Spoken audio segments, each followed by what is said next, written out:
नमस्कार. अक्षरकथामध्ये आपलं स्वागत आहे.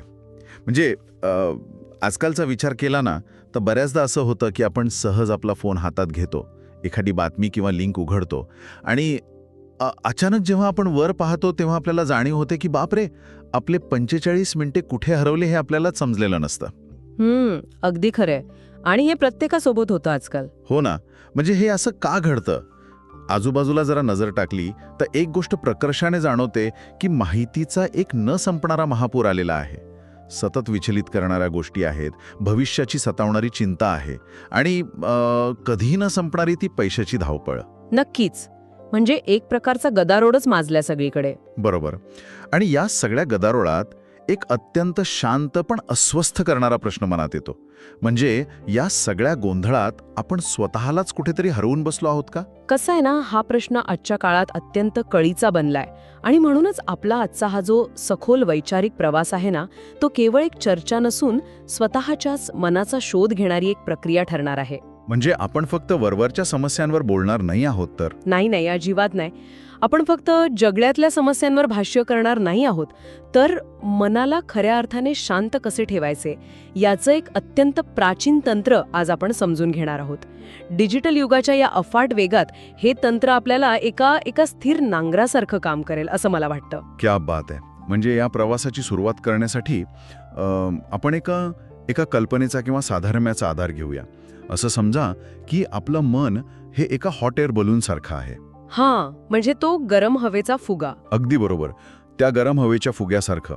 आता या बलूनला भूतकाळाच्या चुका, भविष्याची चिंता आणि जगाने लादलेल्या अवास्तव अपेक्षांच्या वाळूच्या जड पिशव्या बांधलेल्या आहेत. बापरे, म्हणजे ओझं खूप आहे. हो. आणि जोपर्यंत आपण या वाळूच्या पिशव्या एक एक करून कापून खाली फेकत नाही ना, तोपर्यंत हा बलून आकाशात मोकळेपणाने आणि शांतपणे झेपावू शकत नाही. क्या बात आहे. खूप सुंदर कल्पना ही. आणि म्हणूनच आजच्या या सखोल चर्चेत आपल्याला नेमकं काय फेकून द्यायचं आहे आणि आपल्या जवळ काय जपून ठेवायचं आहे हे आपण डॅरियस फोरॉक्स यांच्या फोकस ऑन व्हॉट मॅटर्स या पुस्तकातून उलगडणार आहोत. या पुस्तकाची जी पार्श्वभूमी आहे ना, ती समजून घेणं इथे खूप महत्वाचं ठरतं. म्हणजे डॅरियस फोरॉक्स यांनी हे पुस्तक 2020च्या त्या जागतिक संकटाच्या काळात लिहिलं, जेव्हा संपूर्ण जगाला एका अनिश्चिततेने आणि एका अघोषित भीतीने ग्रासलं होतं. म्हणजे करोनाचा तो काळ. सगळीकडेच भीती होती. अगदी तेच. पण तुम्हाला सांगते, यामागील मूळ प्रेरणा ही आधुनिक काळातील नाहीये बरं का. ही प्रेरणा दडलेली आहे ती तब्बल 2200 वर्षांपूर्वीच्या प्राचीन रोमन तत्वज्ञ सेनेका यांच्या पत्रांमध्ये. 2200 वर्ष? बापरे, खूपच जुना काळ झाला हा. हो ना. रोम शहराच्या प्रचंड धावपळीतून आणि तिथल्या गुंतागुंतीच्या राजकारणातून दूर जाऊन सेनेकाने आपल्या मित्र लुसिलियस याला जी पत्रे लिहिली होती, त्या पत्रांमध्ये जीवनाचं जे सार होतं ना, तशीच काहीशी रचना डॅरियस यांनी आजच्या आधुनिक जगासाठी या पुस्तकात केली आहे. अरेच्चा, म्हणजे इथूनच खऱ्या अर्थानं एक आश्चर्यकारक साम्य समोर येतं बघा. म्हणजे विचार करण्यासारखी गोष्ट आहे की 2000 वर्षांपूर्वीच्या रोमन साम्राज्यात राहणाऱ्या माणसांच्या मानसिक समस्या आणि आजच्या या इंटरनेट आणि कृत्रिम बुद्धिमत्तेच्या युगात जगणाऱ्या माणसांच्या मानसिक समस्या, या दोन्हीत इतकं साम्य कसं असू शकतं? तेच ना. काळ कितीही पुढे गेला तरी आपण त्याच मानवी संघर्षात अडकलेलो आहोत हेच यातून दिसतं. खरंय. कसं आहे ना, तंत्रज्ञान कितीही बदललं तरी मानवी मेंदूची आणि भावनांची मूळ रचना बदललेली नाही. मानवी स्वभाव, त्याचा लोभ, त्याची सतत वाटणारी असुरक्षिततेची भीती आणि आत कुठेतरी दडलेली शांततेची ओढ तशीच आहे. म्हणजे बेसिक ह्युमन नेचर तेच राहिलंय. अगदी बरोबर. म्हणूनच या पुस्तकाचा जो गाभा आहे ना, तो स्टॉईक तत्वज्ञानावर आधारित आहे. डॅरियस यांनी जीवनाची 2 मुख्य भागात विभागणी केली आहे. पहिलं म्हणजे आतील जग आणि दुसरं म्हणजे बाहेरील जग. आतील जग आणि बाहेरील जग. हो. म्हणजे जोपर्यंत मानवाला आपल्या आतील जगावर म्हणजे स्वतःच्या भावनांवर आणि विचारांवर नियंत्रण मिळवता येत नाही, तोपर्यंत त्याने बाहेरील जगात कितीही मोठी झेप घेतली, कितीही संपत्ती किंवा यश मिळवलं तरी आतली पोकळी तशीच राहते. पण मग आधुनिक जगात आपण याच्या नेमक्या उलट दिशेने धावत आहोत असं नाही वाटत? म्हणजे आजचं जग हे केवळ सुख आणि चंगळवाद शोधण्यात मग्न आहे. आपल्याला प्रत्येक गोष्टीतून तात्काळ आनंद हवाय, आराम हवाय. मग अशा वेळी हे स्टॉईक तत्वज्ञान आपल्याला कोणता वेगळा मार्ग दाखवतं? बघा, चंगळवाद आपल्याला सांगतो की सतत बाहेरच्या जगात चूक शोधा, पण स्टॉईक तत्वज्ञान अत्यंत कठोरपणे ही कल्पना नाकारतं. ते आपल्याला कर्तव्य आणि आत्मसंतुष्टतेत आनंद शोधायला शिकवतं. म्हणजे स्वतःच्या आत डोकावून पाहायला सांगतं. नक्कीच. कारण सुख मिळवण्याच्या पाठीमागे धावणं हे मृगजळासारखं आहे. म्हणजे एक इच्छा पूर्ण झाली की दुसरी निर्माण होतेच. त्यापेक्षा स्वतःच्या कर्तव्यात समाधान मानणं आणि परिस्थिती काहीही असली तरी स्वतःची मानसिक स्थिरता न ढळू देणं हे जास्त शाश्वत आहे. इथे मला या संकल्पनेवर थोडा प्रतिप्रश्न करावासा वाटतो. कारण हा गैरसमज अनेकांना होऊ शकतो बघा. जर आपण फक्त आपल्या नियंत्रणात असलेल्या गोष्टींवरच लक्ष केंद्रित करायचं ठरवलं तर याचा अर्थ जगातल्या खऱ्या प्रश्नांपासून आपण पळ काढतोय असा होत नाही का? हा अत्यंत रास्त आणि महत्वाचा प्रश्न आहे. म्हणजे आजूबाजूला घडणाऱ्या वाईट घटना असतील किंवा अर्थव्यवस्थेतील संकट असतील याकडे डोळेझाक करणं हा एक प्रकारचा पळपुटेपणा नाही का वाटत? मला मान्य आहे की अनेकदा स्टॉईक तत्वज्ञानाचा असाच चुकीचा अर्थ काढला जातो की माणसाने जगापासून तुटून राहावं. पण हा पळपुटेपणा अजिबात नाहीये. यामागे एक अत्यंत सखोल मानसशास्त्रीय आणि जीवशास्त्रीय कारण आहे. अच्छा, ते कसं काय? आपण परिस्थितीला केवळ प्रतिक्रियावादी होऊन सामोरे जाण्याऐवजी कृतिशील बनण्यासाठी स्वतःवर लक्ष केंद्रित करणं गरजेचं आहे. मानसशास्त्रामध्ये याला अफेक्ट ह्युरिस्टिक म्हटलं जातं. Affect heuristic? हो. जेव्हा मानवी मेंदू भीतीदायक किंवा अत्यंत तीव्र भावनांनी ग्रासलेला असतो ना, तेव्हा मेंदूचा तार्किक विचार करणारा भाग काम करणं कमी करतो. जर मन सतत भीती आणि चिंतेने भरलेलं असेल तर त्यातून घेतले जाणारे निर्णयही त्याच भीतीतून आलेले आणि बहुतांश वेळा चुकीचे असतात. अरे वा! म्हणजे जगाचे प्रश्न सोडवण्यासाठी आधी स्वतःचं मन स्थिर ठेवणं ही पहिली पायरी आहे, पळवाट नाही. अगदी तसंच. स्वतःला शांत ठेवलं तरच आपण इतरांना मदत करू शकतो. हे स्पष्टीकरण खूप महत्वाचं आहे. म्हणजे आपल्याला नियंत्रणाचा भास बाजूला ठेवणं गरजेचं आहे. मला वाटतं हीच ती पहिली वाळूची पिशवी आहे जी आपल्याला आपल्या मानसिक बलूनवरून खाली फेकायची आहे. हो, अगदी बरोबर ओळखलं. डॅरियस यांनी या संदर्भात पुस्तकात स्वतःचं एक अत्यंत प्रामाणिक उदाहरण दिलं आहे. ते सांगतात की एकदा ते बिटकॉईनबद्दलची एखादी साधी बातमी वाचायला लागतात. त्या एका बातमीतून ते विकिपीडियाच्या लिंकवर जातात, तिथून दुसऱ्या लिंकवर जातात आणि असा त्यांचा अमूल्य वेळ कसा वाया जातो हे त्यांनाच समजत नाही. आणि असं आपल्या सगळ्यांसोबतच होतं. हो ना. नियंत्रणाच्या भासात आपण आपला वेळ कसा गमावतो हे यातून अगदी स्पष्ट दिसतं. नक्कीच. आपण जर व्यापक दृष्टिकोनातून पाहिलं तर आपण महामारी, अर्थव्यवस्थेतील चढउतार किंवा जागतिक राजकारण यांसारख्या पूर्णपणे आपल्या नियंत्रणाबाहेर असलेल्या गोष्टींवर सतत रागावतो. बरोबर. ज्यावर आपलं काहीच चालत नाही. हो. आणि ज्या गोष्टींवर आपलं शून्य नियंत्रण आहे त्याबद्दल सतत बातम्या पाहणारे लोक नकळतपणे निष्क्रिय बनत जातात. त्यांचा वेळ आणि त्यांची मौल्यवान ऊर्जा अशा गोष्टींवर खर्च होते जिथे ते कोणताही बदल घडवू शकत नाहीत. म्हणजे त्यांची ऊर्जा चुकीच्या जागी वाया जाते. अगदी तसंच.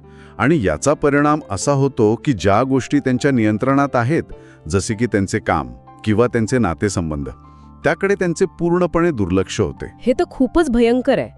जर आपण आपल्या नियंत्रणात नसलेल्या गोष्टींवर नियंत्रण मिळवण्याचा हा अट्टाहास सोडून दिला तर मग पुढचा प्रश्न हा उभा राहतो की आपण आपल्या वागण्यात आणि खरेदीतही इतके चुका का करतो? इथेच पुस्तकातला दुसरा आणि अधिक खोलवर जाणारा टप्पा येतो, स्वतःला ओळखणे. हो. आणि यावर डॅरियस यांनी स्वतःचीच एक मोठी चूक सांगितली आहे जी खूप विचार करायला लावणारी आहे. त्यांनी काय केलं? स्वतःसाठी खूप पैसे खर्च करून एक मोठी SUV कार घेतली. अच्छा, मोठी गाडी घेतली. हो. त्यांना वाटलं की ही गाडी घेतल्यावर ते खूप लांबच्या प्रवासाला जातील, निसर्गात फिरतील. पण गाडी दारात आल्यानंतर काही महिन्यांनी त्यांना जाणीव झाली की ते मुळात एक अंतर्मुख व्यक्ती आहेत. बापरे. म्हणजे त्यांचा स्वभावच तसा नव्हता. अगदी तेच. त्यांना बाहेर फिरायला किंवा अशा साहसी प्रवासाला जायला मुळात आवडतच नाही. पण तरीही त्यांनी ती गाडी घेतली. हे उदाहरण फक्त एका गाडीपुरतं मर्यादित नाहीये बरं का. ही आपली सर्वांचीच कथा आहे. समाजाने लादलेल्या अधिक करा किंवा सतत व्यस्त रहा या ओझ्याखाली आपण एवढे दबून गेलो आहोत की आपण स्वतःला ओळखायलाच विसरलो आहोत. खरंय. आपण इतरांचं बघून वागतो. हो. म्हणजे गाडी घेणं ही एक भौतिक क्रिया आहे, पण त्यामागे समाजात आपलं स्थान कसं दिसेल ही नियंत्रणाबाहेरची अपेक्षा होती. यावर रोमन सम्राट मार्कस ऑरेलियस यांचा एक अतिशय भेदक विचार आहे. ते म्हणतात, जर माणसाला मनःशांती हवी असेल तर कमी गोष्टी करा. कमी गोष्टी करा म्हणजे मोजक्याच पण चांगल्या गोष्टी. नक्कीच. आपला मेंदू अनेकदा वस्तू मिळवणे म्हणजेच सुरक्षितता अशी चुकीची सांगड घालतो. गैरावश्यक गोष्टी वगळल्या की उरलेल्या आवश्यक गोष्टी अधिक चांगल्या प्रकारे करता येतात. आणि मला वाटतं यातूनच संपत्ती आणि यशाचा तो घातक पाठलाग सुरू होतो. म्हणजे पैसा मिळवणं वाईट नाही, पैशाची गरज प्रत्येकाला आहे, पण संपत्ती मिळवण्याच्या या शर्यतीत जेव्हा स्वतःची मूळ मूल्य विकण्याची वेळ येते तेव्हा तो मार्ग चुकीचा ठरतो, असं स्टॉईक तत्वज्ञ इपिक्टेटस म्हणतात. अगदी बरोबर. संपत्तीच्या बाबतीत जास्त पैसा आणि जास्त समस्या हे सूत्र इथे अचूक लागू होतं. म्हणजे पैसा वाढला की ताण वाढतो आणि त्याला सांभाळण्याची भीती वाढते. आपण कधी थांबायचं हेच विसरून जातो आणि या स्पर्धेत आपण सतत इतरांशी स्वतःची तुलना करत राहतो. या तुलनेच्या मुद्द्यावर मला एक अत्यंत मार्मिक साधर्म इथे मांडावंसं वाटतं. आपण समाज माध्यमांवर इतरांचं खोटं यश पाहतो आणि स्वतःला किती कमी लेखतो नाही का? हो, खूपदा होतं असं. पुस्तकात आणि आजच्या आर्थिक जगात याचं एक उत्तम उदाहरण आहे. शेअर बाजारात जसं काही हेज फंड्सनी गेमस्टॉप नावाच्या कंपनीला शॉर्ट केलं होतं. आता शेअर बाजारात शॉर्टिंग म्हणजे काय?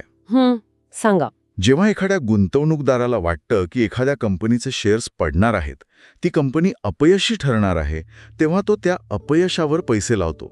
जर आपण बारकाईने विचार केला तर आपण रोज स्वतःच्याच बाबतीत हे करत असतो. बापरे, म्हणजे आपण स्वतःलाच खाली खेचतो. हो, आपण स्वतःवरच शॉर्ट सेल करतो. इतरांचं चकचकीत जीवन पाहून आपण स्वतःच्याच क्षमतांवर अविश्वास दाखवतो आणि आपण हे करू शकणार नाही या स्वतःच्याच अपयशावर नकळतपणे पैज लावतो. हा दृष्टिकोन खरोखरच डोळे उघडणार आहे. स्वतःच्याच क्षमतांना कमी लेखणे ही मानवी मनाची एक मोठी शोकांतिका आहे. या उलट प्राचीन तत्वज्ञ सेनेका याची वृत्ती पाहण्यासारखी आहे. त्यांनी काय केलं होतं? सेनेका आपल्या ल्युसिलिलस या मित्राच्या यशावर खऱ्या अर्थाने आणि मनापासून आनंदी व्हायचा. ईर्ष्यारहित वृत्ती कशी असावी याचं ते उत्तम उदाहरण आहे. क्या बात आहे, मित्राच्या यशात आनंद मानणं. हो ना, कारण जेव्हा आपण स्वतःच्या मूल्यांची जाण ठेवतो तेव्हा इतरांचं यश आपल्याला खुपत नाही. हे खूप महत्वाचं आहे. इतरांच्या यशात आनंद मानणं आणि स्वतःच्या मनाचं रक्षण करणं हे शिकायलाच हवं. या मानसिक स्थितीपर्यंत पोहोचण्यासाठी पुस्तकात दिलेलं औपचारिक मेजवानीचं उदाहरण अत्यंत प्रभावी आहे. होय, एपिक्टेटसचं ते उदाहरण स्टोईक तत्वज्ञानाचा एक खूप सुंदर पैलू दाखवतो. ते म्हणतात की जीवनाकडे एका औपचारिक मेजवानीसारखं पहा. म्हणजे पंक्तीत बसल्यासारखं. अगदी तसंच. जेव्हा एखादा माणूस एखाद्या सन्मानाच्या पंक्तीत किंवा मेजवानीला बसतो आणि एखादा स्वादिष्ट पदार्थ त्याच्याकडे यायचा असतो तेव्हा तो काय करतो?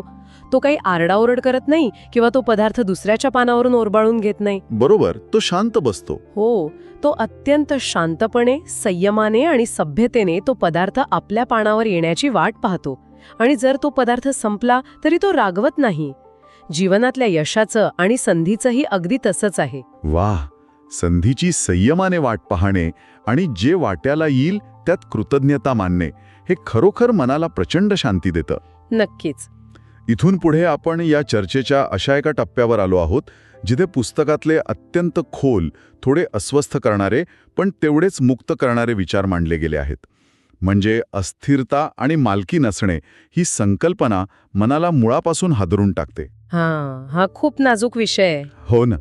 आपण आत्तापर्यंत वेळेचा अपव्यय, संपत्तीचा हव्यास या वाळूच्या पिशव्या बलूनमधून खाली फेकल्या, पण ही मालकीची पिशवी फेकणं सर्वात कठीण आहे. नक्कीच कठीण आहे.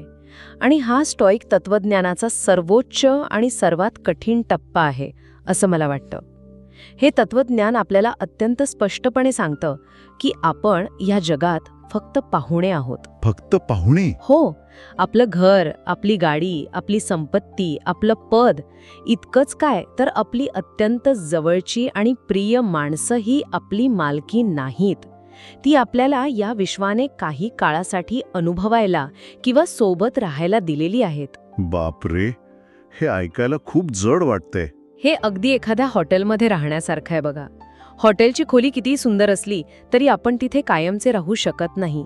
चेकआउटची वेळ निश्चित असते, फक्त ती वेळ कोणती आहे हे आपल्याला माहीत नसतं. हे पचवणं किती कठीण आणि वेदनादायक आहे. म्हणजे विचार करा, जेव्हा आपण एखाद्या अत्यंत जवळच्या व्यक्तीला गमावतो तेव्हा आपण दुःखाच्या अथांग सागरात बुडून जातो. तो विरह सहन करण्यापलीकडचा असतो. हां, अगदी खरंय. पण अशा वेळी एपिक्टेटस अत्यंत शांतपणे सांगतात की ती व्यक्ती गेली नाही किंवा आपण तिला गमावलं नाही, तर ती व्यक्ती विश्वाला परत केली गेली आहे.